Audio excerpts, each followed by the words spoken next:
What's up, everybody? This is Raccoons, and welcome to my hideout. This is my journal for the games I played in March of 2024. This is also my first YouTube video. I want to try to do these monthly to catalog the many video games that I play. Let's get started, shall we?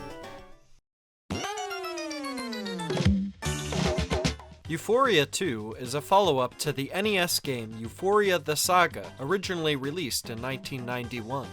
The simple gameplay and 4 swappable characters are still here, but the format isn't quite the Metroidvania style of the original. Ufouria 2 has a gameplay loop where you complete short stretches of platforming level, collecting coins and vending machine cans to be bought for knickknacks that give you abilities or neat bonuses. These sections of the level have handmade pieces that are procedurally stitched together. There's only a handful of them, but it's an alright solution to combat fatigue from running through an area multiple times. The areas and the art style are probably the most standout aspect of the game. It's got that Yoshi's Woolly World crafted aesthetic which lends the game a really cozy vibe. But a lot of the level themes are reused in a game with an already short runtime. That and a general lack of content indicate Ufouria 2 was probably made on a pretty tight budget. The game retailed for $25, which is entirely too much in my opinion. Although I do recommend the game on sale if you're looking for a simple, unchallenging, and breezy 2D platformer. Here's hoping we'll see more output from Sunsoft in the near future. Oh, speaking of, Sunsoft has been uploading skits and animations to their YouTube channel recently. They're cute, I suggest you check them out.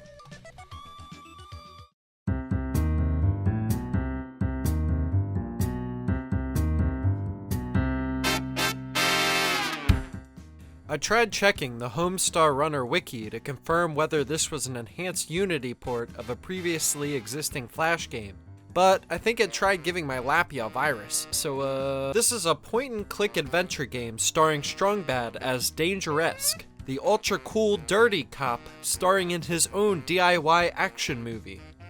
Being that this is a Roomisode Triungulate, the pointing and clicking gameplay happens in 3 distinct rooms, each being a separate self-contained episode.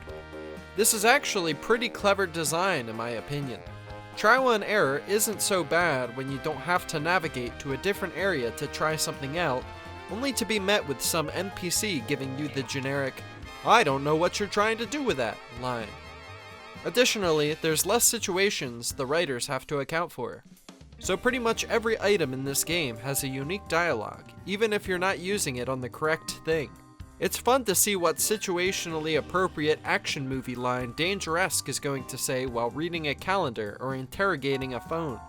The writing here is just as witty and oddball as you remember it from the Flashes. There's also short 3D animations here and there that kinda kick ass.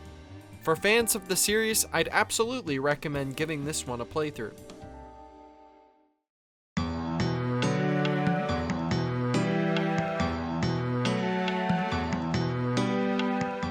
Pseudoregalia is awesome. It's so sick to finally see indie devs making 3D platformers with the confidence to try new things in a well-tread genre. You might think Mario 64 seeing the visuals and schmovement, but this game is more like a Metroidvania in its structure. You'll be traversing around Castle Sansa, a labyrinth of an overworld with multiple interconnected paths and secrets to find through its 6 or 7 areas. Sybil, the goat bunny thing, is a total blast to move around with. At base, your controls are responsive, and the levels are well designed around your capabilities, but it gets even better when you start finding new movement abilities. All of them are consequential. Each vastly improves your ability to reach new areas and backtrack through the castle. I think my favorite of them is the kick ability. It acts as a tiny boost through the air on its own, and you can use it to do up to 3 wall kicks in the adjacent direction. There's a ton of places you can just barely get up to with properly placed kicks. I feel like a genius when I can properly execute a way up that does not feel intended. Other than the little goat guys giving occasional humorous flavor text, you aren't really told much about the world or why you're there to explore the castle. It gives this game a melancholy and mysterious vibe that gels nicely with the 5th gen graphics. Although the music can get pretty funky and dashore drum and bass at times, People who haven't played the game don't like that thing the animations do where it cuts out the in-between frames. But I think it's cool though. It's distinct looking and really sells the weight of your movements.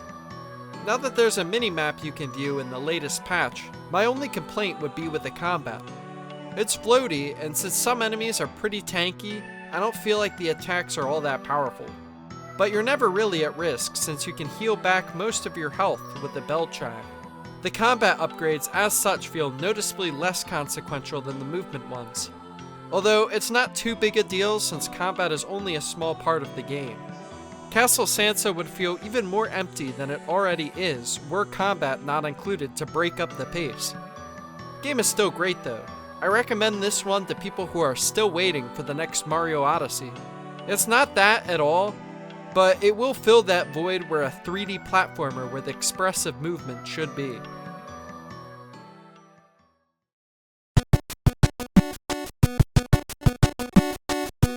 Metal Slader Glory is not only a technical marvel for the Famicom, it's also a really solid game in its own right. The game stars Tadashi, a kid who has stumbled upon an old military mech shrouded in mystery called Metal Slader Glory. Along with his partner Elina and his kid sister Azusa, they must travel the stars to find clues about the events that took place on an abandoned space colony 8 years ago. The game is essentially an 80s sci-fi OVA structured as a visual novel, the brainchild of a man named Yoshimitsu.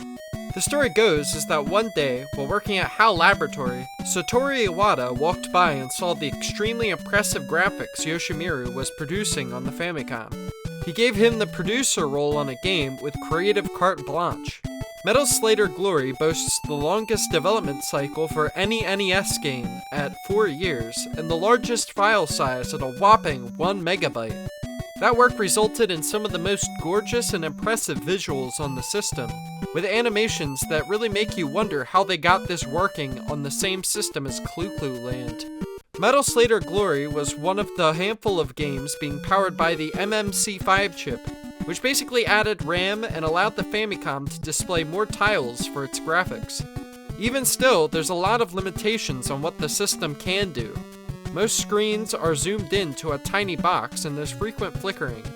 There's a version of this game on the Super Famicom, but that one's not fan translated, and honestly, I think this version of the game is the one to play for how much of a technical achievement it is. Another victim of file size limitations was the game's script, which needed to be halved to fit the cartridge. I think it works in the game's favor though due to how brisk the pace of the story is. Some characters really didn't have the time to get fleshed out, but they did manage to build great chemistry between our 3 MCs. Although Yoshimitsu still made enough room in the cartridge for Tadashi to ogle just about every female character in the game. There's neat little things you don't normally see in visual novels too, like having to call for a waitress only when she walks past the screen, or one of your characters filling out a document in the top text box as you're communicating with a secretary on the bottom. I would recommend this to anybody who loves retro gaming and enjoys visual novels. There's a lot to like here. Also, check out the game's manual before you start. It has an included manga by Yoshimitsu, which basically serves as the game's opening.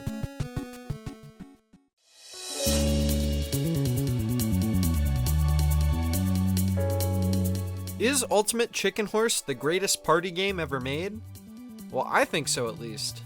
The concept is brilliant. The game's usually described as competitive Mario Maker, where each player places platforms and obstacles in a level, then are sent to complete the level they just customized. Everyone who reaches the end goal gets points, and the first person to 5 points wins the round. Many of the building blocks you get interact naturally with other pieces. Like, if you put glue on a moving platform, then attach a spike to the glue, it'll cause that spike to move along with the platform.